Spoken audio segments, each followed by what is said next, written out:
La vie éternelle est un concept présent dans plusieurs traditions religieuses et philosophiques, chacune avec sa propre interprétation et signification. Voici quelques exemples de la compréhension de la vie éternelle dans différentes religions et philosophies. 1. Christianisme. Dans le christianisme, la vie éternelle se réfère au don de Dieu aux personnes qui croient en Jésus-Christ comme leur sauveur. Cela inclut une existence sans fin en présence de Dieu après la mort physique. La Bible parle de la vie éternelle à plusieurs reprises, notamment dans le Nouveau Testament. Jean 3,16, Jean 17,3. 2. Islam. Dans l'islam, la vie éternelle se réfère à la vie après la mort dans le paradis, Jannah, pour ceux qui ont suivi les commandements d'Allah et fait le bien durant leur vie. Le Coran mentionne la vie éternelle pour les croyants comme une récompense pour leur obéissance et leur foi. Sourate Al-Baqarah 2, 25. 3. Bouddhisme.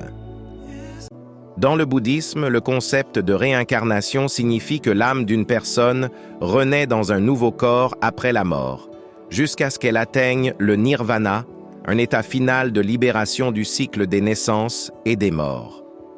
Le nirvana peut être considéré comme une forme de vie éternelle, une libération totale de toute souffrance et attachement.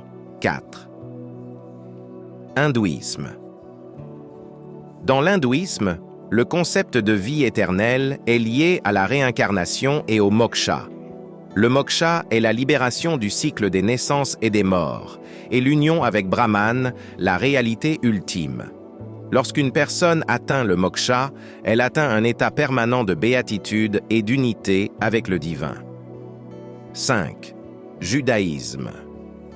Dans le judaïsme, il existe différentes interprétations de la vie éternelle.